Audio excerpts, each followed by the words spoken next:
देवगुरु बृहस्पति को बुद्धि और शिक्षा का कारक माना जाता है।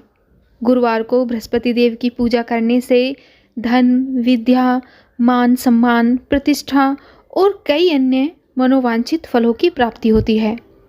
गुरुवार के दिन व्रत की कथा सुनने अथवा पढ़ने से घर परिवार में सुख समृद्धि बनी रहती है। आइए अब सुनते हैं सभी मनोकामनाओं को पूरी करने वाली बृहस्पति भगवान की व्रत कथा। भारतवर्ष में एक प्रतापी और दानी राजा राज्य करता था। वह नित्य गरीबों और ब्राह्मणों को दान देता और उनकी सहायता करता था, लेकिन यह बात उसकी रानी को अच्छी नहीं लगती थी। वह न तो गरीबों को दान देती और ना ही भगवान का पूजन करती थी, और राजा को भी दान देने से मना किया करती थी। एक दिन की बात है, राजा शिकार खेलने वन को गए हुए थे, तो रानी महल में अकेली थी। उसी समय बृहस्पति देव साधु वेश में राजा के महल में भिक्षा के लिए गए और भिक्षा मांगने लगे। रानी ने साधु महाराज को भिक्षा देने से मना कर दिया और कहा कि हे साधु महाराज, मैं तो इस दान और पुण्य से तंग आ गई हूँ। मेरा पति सारा धन लुटाते रहते हैं। मेरी इच्छा है कि हमारा सारा धन नष्ट हो जाए, फिर ना रहेगा बांस और ना बजेगी बांसुरी। साधु ने कहा कि देवी, तुम तो बड़ी विचित्र हो। धन और संतान तो सभी चाहते हैं, पुत्र और लक्ष्मी तो पापी के घर भी होने चाहिए। यदि तुम्हारे पास अधिक धन है तो भूखों को भोजन दो, प्यासों के लिए प्याऊ बनवाओ, मुसाफिरों के लिए धर्मशालाएं खुलवाओ। जो निर्धन अपनी कुंवारी कन्याओं का विवाह नहीं कर सकते, उनका विवाह करा दो। ऐसे और कई काम हैं जिनके करने से तुम्हारा यश लोक और परलोक में फैलेगा। परंतु रानी पर साधु के उपदेश का कोई प्रभाव नहीं पड़ा। वह बोली, महाराज, आप मुझे कुछ ना समझाएं। मैं ऐसा धन नहीं चाहती जो हर जगह बांटती फिरूं। साधु ने उत्तर दिया कि यदि तुम्हारी ऐसी ही इच्छा है तो तथास्तु। तुम ऐसा करना कि बृहस्पतिवार को घर लीपकर पीली मिट्टी से अपना सिर धोकर स्नान करना, भट्टी चढ़ाकर कपड़े धोना। ऐसा करने से तुम्हारा सारा धन नष्ट हो जाएगा। और इतना कहकर साधु महाराज वहाँ से अंतर्ध्यान हो गए। साधु के अनुसार कई बातों को पूरा करते हुए रानी को केवल 3 बृहस्पतिवार ही बीते थे कि उसकी समस्त धन संपत्ति नष्ट हो गई। अब तो भोजन के लिए राजा का परिवार तरसने लगा। तब एक दिन राजा ने रानी से कहा कि हे रानी, तुम यहीं रहो, मैं दूसरे देश को जाता हूँ, क्योंकि यहाँ पर सभी लोग मुझे जानते हैं, इसलिए मैं कोई छोटा कार्य भी नहीं कर सकता। ऐसा कहकर राजा परदेश चला गया। वहाँ वह जंगल से लकड़ी काट कर लाता और शहर में बेचता। इस तरह वह अपना जीवन व्यतीत करने लगा। इधर राजा के परदेश जाते ही रानी और दासी दुखी रहने लगी।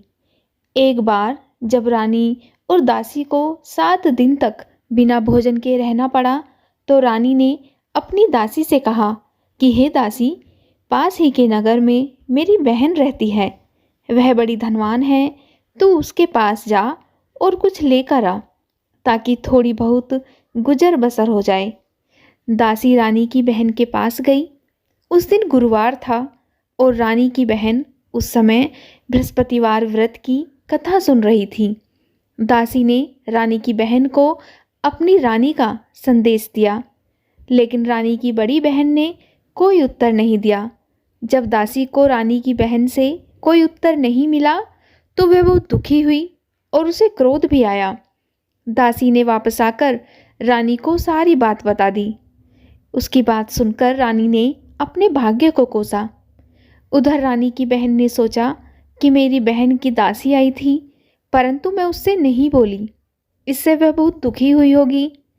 इस तरह से कथा सुनकर और पूजन समाप्त करके वह अपनी बहन के घर आई और कहने लगी कि हे बहन, मैं बृहस्पतिवार का व्रत कर रही थी, तुम्हारी दासी मेरे घर आई थी, परंतु जब तक कथा होती है तब तक ना तो उठते हैं और ना ही बोलते हैं।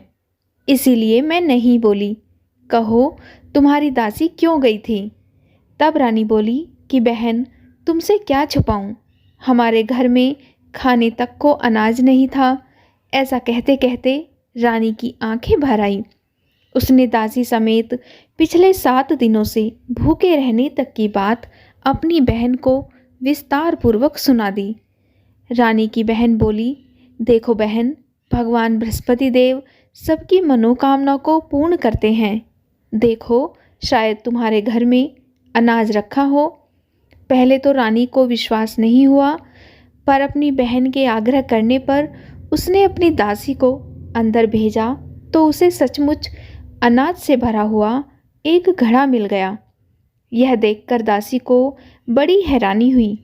दासी रानी से कहने लगी कि हे रानी, जब हमको भोजन नहीं मिलता तो हम व्रत ही तो करते हैं, इसीलिए क्यों ना इनसे व्रत की कथा और विधि पूछ ली जाए ताकि हम भी व्रत कर सकें। तब रानी ने अपनी बहन से बृहस्पतिवार व्रत के बारे में पूछा।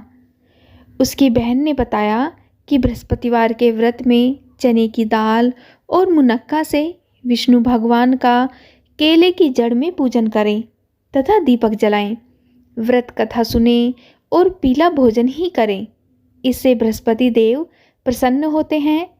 व्रत और पूजन विधि बताकर रानी की बहन अपने घर को लौट गई। 7 दिन के बाद जब गुरुवार आया तो रानी और दासी ने व्रत रखा। दासी घुड़साल में जाकर चना और गुड़ लेकर आई। फिर उसने केले की जड़ तथा विष्णु भगवान का पूजन किया। अब पीला भोजन कहाँ से आए, इस बात को लेकर दोनों बहुत दुखी थी। चूँकि उन्होंने व्रत रखा था, इसीलिए बृहस्पति देव उनसे प्रसन्न थे। इसलिए वे एक साधारण व्यक्ति का रूप धारण करके 2 सुंदर थालों में पीला भोजन दासी को दे गए। भोजन पाकर दासी बड़ी प्रसन्न हुई और फिर रानी के साथ मिलकर भोजन ग्रहण किया। उसके बाद वे सभी गुरुवार को व्रत और पूजन करने लगी। बृहस्पति भगवान की कृपा से उनके पास फिर से धन और संपत्ति आ गई, परंतु रानी फिर से पहले की ही तरह आलस्य करने लगी। तब दासी बोली कि देखो रानी, तुम पहले भी इस प्रकार आलस्य करती थी। तुम्हें धन रखने में कष्ट होता था, इस कारण सभी धन नष्ट हो गया। और अब जब भगवान बृहस्पति की कृपा से धन मिला है तो तुम्हें फिर से आलस्य होता है। रानी को समझाते हुए दासी कहती है कि बड़ी मुसीबतों के बाद हमने यह धन पाया है, इसीलिए हमें दान और पुण्य करना चाहिए। भूखे मनुष्य को भोजन कराना चाहिए और धन को शुभ कार्यों में खर्च करना चाहिए, जिससे तुम्हारे कुल का यश बढ़ेगा, स्वर्ग की प्राप्ति होगी और पितृ प्रसन्न होंगे। दासी की बात मानकर रानी अपना धन शुभ कार्यों में खर्च करने लगी, जिससे पूरे नगर में उसका यश फैलने लगा। एक दिन राजा दुखी होकर जंगल में एक पेड़ के नीचे आसन जमाकर बैठ गया और वह अपनी दशा को याद करके व्याकुल होने लगा। बृहस्पतिवार का दिन था। एकाएक उसने देखा कि निर्जन वन में एक साधु प्रकट हुए। वह साधु वेश में स्वयं बृहस्पति देवता थे। लक्कड़हारे के सामने आकर बोले कि हे लक्कड़हारे, इस सुनसान जंगल में तू चिंतामग्न क्यों बैठा है? तब लक्कड़हारे ने दोनों हाथ जोड़कर प्रणाम किया और उत्तर दिया कि महात्मा जी, आप सब कुछ जानते हैं, मैं क्या कहूँ। और यह कहकर वह रोने लगा और साधु को उसने अपनी आत्मकथा सुनाई। तब महात्मा जी ने कहा कि तुम्हारी स्त्री ने बृहस्पति के दिन बृहस्पति भगवान का निरादर किया है, जिसके कारण रुष्ट होकर उन्होंने तुम्हारी यह दशा कर दी। अब तुम चिंता को दूर कर कर मेरे कहने पर चलो तो तुम्हारे सब कष्ट दूर हो जाएंगे और भगवान पहले से भी अधिक संपत्ति देंगे। तुम बृहस्पति के दिन कथा किया करो, 2 पैसे के चने मुनक्का लाकर उसका प्रसाद बनाओ और शुद्ध जल के लोटे से शक्कर डालकर अमृत तैयार करो। कथा के पश्चात अपने सारे परिवार और सुनने वाले प्रेमियों में अमृत व प्रसाद बांटकर आप भी ग्रहण करो। ऐसा करने से भगवान तुम्हारी सब मनोकामनाएं पूरी करेंगे। इस प्रकार साधु के वचन सुनकर लकड़हारा बोला कि हे प्रभु, मुझे लकड़ी बेचकर इतना पैसा नहीं मिलता जिससे भोजन के उपरांत कुछ बचा सकूं। मैंने रात्रि में अपनी स्त्री को व्याकुल देखा है। मेरे पास कुछ भी नहीं है जिससे मैं उसकी खबर मंगा सकूं। साधु ने कहा कि हे लकड़हारे, तुम किसी बात की चिंता मत करो। बृहस्पति के दिन तुम रोजाना की तरह लकड़ियाँ लेकर शहर को जाओ।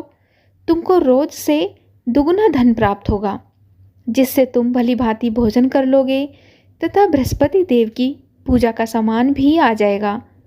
इतना कहकर साधु महाराज वहाँ से अंतर्ध्यान हो गए। धीरे धीरे समय व्यतीत होने पर फिर वही बृहस्पतिवार का दिन आया। लकड़हारा जंगल से लकड़ी काटकर किसी शहर में बेचने गया। उसे उस दिन और दिन से अधिक पैसा मिला। राजा ने चना, गुड़ आदि लाकर गुरुवार का व्रत किया। उस दिन से उसके सभी कलेश दूर हुए।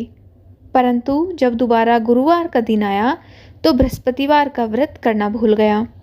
इस कारण बृहस्पति भगवान उससे नाराज हो गए। उस दिन उस नगर के राजा ने विशाल यज्ञ का आयोजन किया तथा शहर में यह घोषणा करा दी कि कोई भी मनुष्य अपने घर में भोजन ना बनाए, ना आग जलाए। समस्त जनता मेरे यहाँ भोजन करने आए। इस आज्ञा को जो नहीं मानेगा उसे फांसी की सज़ा दी जाएगी। और इस तरह की घोषणा संपूर्ण नगर में करवा दी गई। राजा की आज्ञा अनुसार शहर के सभी लोग भोजन करने गए, लेकिन लकड़हारा कुछ देर से पहुंचा। इसीलिए राजा उसको अपने साथ लिवा ले गए और ले जाकर भोजन करा रहे थे तो रानी की दृष्टि उस खूंटी पर पड़ी जिस पर उसका हार लटका हुआ था। वह वहाँ पर उसे दिखाई नहीं दिया। तब रानी ने निश्चय किया कि मेरा हार इस मनुष्य ने चुरा लिया है, और उसी समय उसने सिपाहियों को बुलाकर उसको कारागार में डलवा दिया। जब लकड़हारा कारागार में पड़ गया और बहुत दुखी होकर विचार करने लगा कि न जाने कौन से पूर्व जन्म के कर्म से मुझे यह दुख प्राप्त हुआ है, और उसी साधु को याद करने लगा जो कि जंगल में मिला था। उसी समय तत्काल बृहस्पति देव साधु के रूप में प्रकट हुए और उसकी दशा को देखकर कहने लगे कि अरे मूर्ख, तूने बृहस्पति देव की कथा नहीं करी, इस कारण तुझे दुख प्राप्त हुआ है। अब चिंता मत कर, बृहस्पतिवार के दिन कारागार के दरवाजे पर 4 पैसे पड़े मिलेंगे। उनसे तू बृहस्पति देव की पूजा करना तो तेरे सभी कष्ट दूर हो जाएंगे। इसी तरह से बृहस्पति के दिन उसे दरवाजे पर 4 पैसे मिले। लकड़हारे ने कथा कही। उसी रात्रि को बृहस्पति देव ने उस नगर के राजा को स्वप्न में कहा कि हे राजा, तुमने जिस आदमी को कारागार में बंद कर दिया है वह निर्दोष है, वह राजा है, उसे छोड़ देना। रानी का हार उसी खूंटी पर लटका है। अगर तू ऐसा नहीं करेगा तो मैं तेरे राज्य को नष्ट कर दूंगा। इस तरह रात्रि के स्वप्न को देखकर राजा प्रातःकाल उठा और खूंटी पर हार देखकर लकड़हारे को बुलाकर क्षमा मांगी तथा लकड़हारे को योग्य सुंदर वस्त्र आभूषण देकर विदा कर दिया। बृहस्पति देव की आज्ञा अनुसार लकड़हारा अपने नगर को चल दिया। राजा जब अपने नगर के निकट पहुंचा तो उसे बड़ा आश्चर्य हुआ। नगर में पहले से अधिक बाग, तालाब, कुएं तथा बहुत सी धर्मशालाएं, मंदिर आदि बन गए हैं। राजा ने पूछा कि यह किसका बाग और धर्मशाला है। तब नगर के सब लोग कहने लगे कि यह सब रानी और बांदी के हैं। तो राजा को आश्चर्य हुआ और गुस्सा भी आया। जब रानी ने यह खबर सुनी कि राजा आ रहे हैं तो उसने बांदी से कहा कि हे दासी, देख, राजा हमको कितनी बुरी हालत में छोड़ गए थे। हमारी ऐसी हालत देखकर वह लौट न जाए, इसलिए तू दरवाजे पर खड़ी हो जा। आज्ञानुसार दासी दरवाजे पर खड़ी हो गई। जब राजा आए तो वह उन्हें अपने साथ लिवा लाई। तब राजा ने क्रोध करके अपनी रानी से पूछा कि यह धन तुम्हें कैसे प्राप्त हुआ है। तब उसने कहा कि हमें यह सब धन बृहस्पति देव के इस व्रत के प्रभाव से प्राप्त हुआ है। तब राजा ने निश्चय किया कि 7 रोज बाद तो सभी बृहस्पति देव का पूजन करते हैं, परंतु मैं प्रतिदिन दिन में 3 बार कहानी तथा रोज व्रत किया करूँगा। अब हर समय राजा के दुपट्टे में चने की दाल बंधी रहती और वह दिन में 3 बार कहानी कहता। एक रोज राजा ने विचार किया कि चलो अपनी बहन के यहाँ हो आएं, और इस तरह निश्चय करके राजा घोड़े पर सवार होकर अपनी बहन के यहाँ को चलने लगा। मार्ग में उसने देखा कि कुछ आदमी एक मुर्दे को लिए जा रहे हैं। उन्हें रोककर राजा कहने लगा कि अरे भाइयों, मेरी बृहस्पति देव की कथा सुन लो। वे बोले, लो, हमारा तो आदमी मर गया है और इसको अपनी कथा की पड़ी है। परंतु कुछ आदमी बोले, अच्छा कहो, हम तुम्हारी कथा भी सुनेंगे। तब राजा ने दाल निकाली और जब कथा आधी हुई तो मुर्दा हिलने लग गया, और जब कथा समाप्त हो गई तो राम राम करके वह मनुष्य उठकर खड़ा हो गया। आगे मार्ग में उसे एक किसान खेत में हल चलाता मिला। राजा ने उसे देखा और उससे बोला कि अरे भैया, तुम मेरी बृहस्पतिवार की कथा सुन लो। तब किसान बोला कि जब तक मैं तेरी कथा सुनूंगा तब तक 4 हरैया जोत लूँगा। जा, अपनी कथा किसी और को सुनाना। इस तरह राजा आगे चलने लगा। राजा के हटते ही किसान के बैल पछाड़ खाकर गिर गए तथा किसान के पेट में बड़ी जोर का दर्द होने लगा। उस समय उसकी माँ रोटी लेकर आई। उसने जब ये देखा तो अपने पुत्र से सब हाल पूछा और बेटे ने सभी हाल कह दिया। तो बुढ़िया दौड़ी दौड़ी उस घुड़सवार के पास गई और उससे बोली कि मैं तेरी कथा सुनूंगी, तू अपनी कथा मेरे खेत पर चलकर ही कहना। तब राजा ने बुढ़िया के खेत पर जाकर कथा कही, जिसके सुनते ही किसान के बैल उठ खड़े हुए और उसके पेट का दर्द भी बंद हो गया। इस तरह से राजा अपनी बहन के घर पहुंचा। बहन ने भाई की खूब मेहमानी की। अब दूसरे रोज प्रातःकाल राजा जगा तो वह देखने लगा कि सब लोग भोजन कर रहे हैं। तब राजा ने अपनी बहन से कहा कि ऐसा कोई मनुष्य है जिसने भोजन नहीं किया हो और जो मेरी बृहस्पतिवार की कथा सुन ले। तब उसकी बहन बोली कि हे भैया, यह देश ऐसा ही है, पहले यहाँ लोग भोजन करते हैं और बाद में अन्य काम करते हैं। अगर कोई पड़ोस में हो तो देख आऊं। वह ऐसा कहकर देखने चली गई, परंतु उसे कोई भी ऐसा व्यक्ति नहीं मिला जिसने भोजन न किया हो। अतः वह कुम्हार के घर गई जिसका लड़का बीमार था। उसे मालूम हुआ कि उनके यहाँ 3 रोज से किसी ने भोजन नहीं किया है। तब रानी ने अपने भाई की कथा सुनने के लिए कुम्हार से कहा तो कुम्हार कथा सुनने के लिए तैयार हो गया। तब राजा ने जाकर बृहस्पतिवार की कथा कही, जिसको सुनकर उनका लड़का ठीक हो गया। अब तो राजा की प्रशंसा होने लगी। एक रोज़ राजा ने अपनी बहन से कहा कि हे बहन, हम अपने घर को जाएंगे, तुम भी तैयार हो जाओ। तब राजा की बहन ने अपनी सास से कहा। सास ने कहा कि हाँ चली जा, परंतु अपने लड़कों को मत ले जाना, क्योंकि तेरे भाई के कोई औलाद नहीं है। बहन ने अपने भैया से कहा कि हे भैया, मैं तो चलूँगी, पर कोई बालक नहीं जाएगा। तब राजा बोला कि जब कोई बालक नहीं चलेगा तब तुम ही क्या करोगी। अब बड़े दुखी मन से राजा अपने नगर को लौट आया। राजा ने अपनी रानी से कहा कि हम निर्वंशी राजा हैं, हमारा मुंह देखने का धर्म नहीं है और कुछ भोजन आदि नहीं किया। तब रानी बोली, हे प्रभु, बृहस्पति देव ने हमें सब कुछ दिया है, वह हमें औलाद भी अवश्य देंगे। उसी रात को बृहस्पति देव ने राजा से स्वप्न में कहा कि हे राजा, उठ, सभी सोच को त्याग दे, तेरी रानी गर्भ से है। राजा की यह बात सुनकर बड़ी खुशी हुई और 9वें महीने में रानी के गर्भ से एक सुंदर पुत्र पैदा हुआ। तब राजा बोला हे रानी, स्त्री बिना भोजन के रह सकती है, पर बिना कहे नहीं रह सकती। जब मेरी बहन आए तब तुम उससे कुछ मत कहना। यह सुनकर रानी ने हाँ कर दिया। इस तरह से जब राजा की बहन ने यह शुभ समाचार सुना तो वह बहुत खुश हुई तथा बधाई लेकर अपने भाई के यहाँ आई। तब रानी ने कहा कि घोड़ा चढ़कर तो नहीं आई, गधा चढ़ी आई। राजा की बहन बोली कि भाभी, मैं इस प्रकार ना कहती तो तुम्हें औलाद कैसे मिलती। बृहस्पति देव ऐसे ही हैं, जैसे जिसके मन में कामनाएं हैं सभी को पूर्ण करते हैं। जो सद्भावना पूर्वक बृहस्पतिवार का व्रत करता है एवं कथा पढ़ता है अथवा सुनता है या दूसरों को सुनाता है, बृहस्पति देव उसकी सभी मनोकामनाएं पूरी करते हैं। भगवान बृहस्पति देव उसकी सदैव रक्षा करते हैं।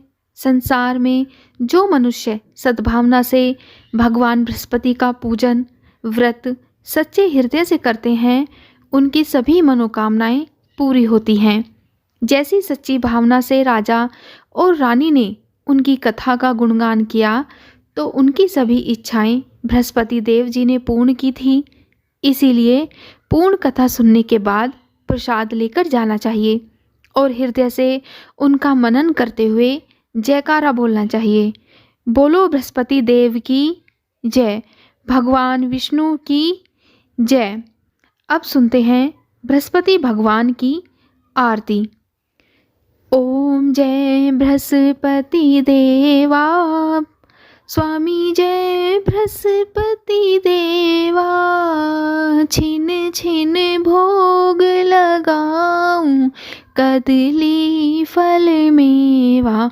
ओम जय बृहस्पति देवा, तुम पूर्ण परमात्मा, तुम अंतर्यामी। जगत पिता जगदीश्वर, तुम सबके स्वामी। ओम जय बृहस्पति देवा। चरणामृत निज निर्मल, सब पातक हरता। स्वामी सब पातक हरता, सकल मनोरथ दायक। कृपा करो भरता। ओम जय बृहस्पति देवा। तन मन धन अर्पण कर, जो जन शरण पड़े।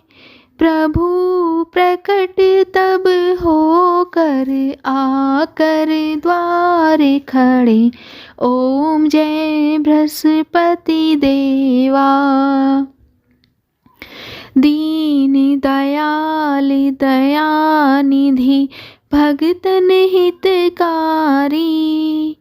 पाप दोष सब हरता, भव बंधन हारी। ओम जय बृहस्पति देवा। सकल मनोरथ दायक, सब संशय तारो। स्वामी सब संशय तारो। विषय विकार मिटाओ, संतन सुखकारी। ओम जय बृहस्पति देवा। जो कोई आरती तेरी प्रेम सहित गावे। स्वामी प्रेम सहित गावे। ज्येष्ठानंद आनंद कर, ज्येष्ठानंद आनंद कर। सो निश्चय पावे। ओम जय बृहस्पति देवा। सब बोलो विष्णु भगवान की जय, बृहस्पति भगवान की जय। आज की वीडियो में इतना ही। उम्मीद है आपको आज की वीडियो, आज की कथा अवश्य पसंद आई होगी। अगर आपको आज की वीडियो कथा पसंद आई हो तो वीडियो को लाइक और कमेंट बॉक्स में जय बृहस्पति देव अवश्य लिखिएगा। और अगर चैनल पर पहली बार आए हैं तो चैनल को सब्सक्राइब जरूर करिएगा। जय श्री कृष्णा, राधे राधे, ओम नमः शिवाय।